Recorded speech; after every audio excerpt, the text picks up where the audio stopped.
మరి జగన్మోహన్ రెడ్డి గుర్తించవలసిన అవసరం ఉంది. అంటే 5 ఏళ్ళు అబద్ధంతో మరి గడిపేసినటువంటి వ్యక్తి,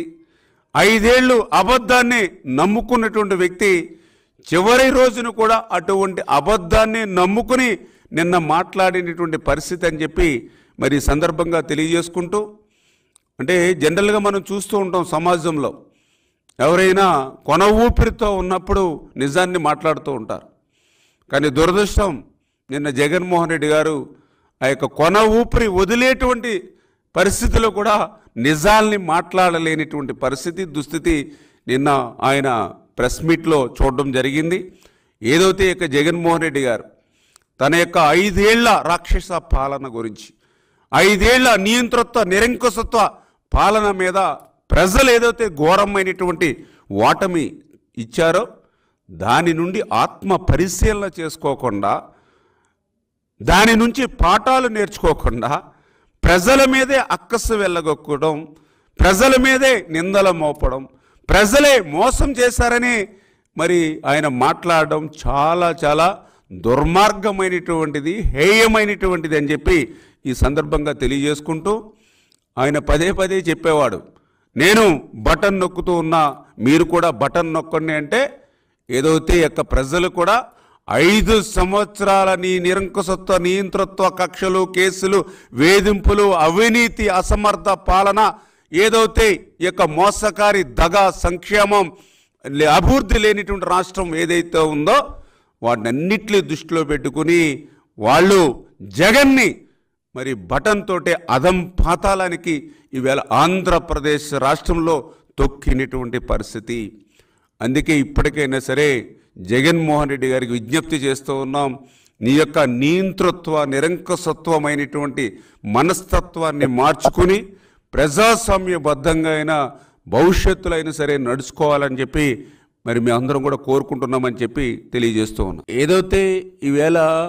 ప్రజలు ఇచ్చినటువంటి తీర్పును కూడా వీళ్ళు తప్పుదారి పట్టించేటువంటి విధంగా, ఎందుకంటే మరి గతంలో కూడా ఏదైతే 2019 ఎన్నికల్లో కూడా ఇదే వైఎస్ఆర్సీపీ పార్టీ ఇదే ఈవీఎంల ద్వారా 151 సీట్లు ఆంధ్రప్రదేశ్ రాష్ట్రంలో గెలుచుకుని మళ్ళీ ఈరోజు 2024లో ప్రజలు ఈ యొక్క 5 సంవత్సరాల నిరంకుశత్వ నియంతృత్వ రాక్షస పాలన మీద వాళ్ళు తీర్పిస్తే దాన్ని ఈవీఎంల మీదకి నెట్టేయడం అని అంటే ఈవేళ పాఠాలు, అంటే ఈ ఓటమి నుంచి వాళ్ళు పాఠాలు కూడా నేర్చుకోలేనిటువంటి పరిస్థితి ఈరోజు కనిపిస్తూ ఉంది. ఈవేళ ధనుంజయ రెడ్డా, సజ్జల రామకృష్ణారెడ్డా, సుబ్బారెడ్డా, లేకపోతే మిథున్ రెడ్డా, పెద్దిరెడ్డి రామచంద్రారెడ్డా,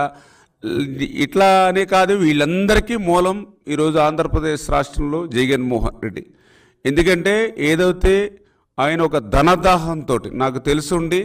ఆయన రాజకీయాల్లోకి వచ్చింది డబ్బులు సంపాదించుకోవడానికి, ధనం కూడబెట్టుకోవడానికే తప్ప ప్రజలకి సేవ చేద్దామనే ఆలోచన ఎప్పుడు కూడా ఆయనకు లేదు అనేటువంటిది నేను ఆయన్ని గత 15-20 సంవత్సరాల్లో చూస్తే నాకు అనిపిస్తూ ఉంది. ఎందుకంటే పర్టికులర్గా ఆ రోజు 2004 సంవత్సరంలో మరి ఏదైతే రాజశేఖర రెడ్డి గారు ఆ రోజు అఫిడవిట్ వేసుకున్నప్పుడు మరి ఆ రోజు జూబ్లీ హిల్స్లో చిన్న ఇల్లు, కొద్దిగా 2-3 లక్షల బ్యాంక్ బ్యాలెన్స్ ఉన్నటువంటి పరిస్థితిలో మరి తండ్రి అధికారంలోకి వచ్చిన తర్వాత 1-2 సంవత్సరాల్లోనే ఈయన 1,00,000 కోట్లు ఆయన ఆర్జించడం కానీ, ఏదైతే మళ్ళీ 2019లో డైరెక్ట్గా ఈయన అధికారంలోకి వచ్చి మరి అటు శాండు, ల్యాండు, మైన్సు, లిక్కరు ద్వారా మళ్ళీ లక్షల కోట్ల రూపాయలు ఈయన ఆర్జించినటువంటి విధానాన్ని బట్టి చూస్తే ఈయన ప్రజల సేవ కంటే కూడా ఈ యొక్క తన ఆస్తుల్ని కూడబెట్టుకోవడానికి ఆయన ఎక్కువ ప్రాధాన్యత ఇచ్చేటువంటి వ్యక్తిగా కనిపిస్తూ ఉంది. దానిలో భాగంగానే ఆంధ్రప్రదేశ్ రాష్ట్రాన్ని కూడా ఈ యొక్క ఆదాయాన్ని ఎక్కడికక్కడ పంచుకుని అది మరి అటు తాడేపల్లి ప్యాలెస్కి కానీ, అటు ఇడుపులపై ప్యాలెస్కి కానీ, అటు బెంగళూరు ప్యాలెస్కి కానీ, అటు లోటస్ పాండ్కి కానీ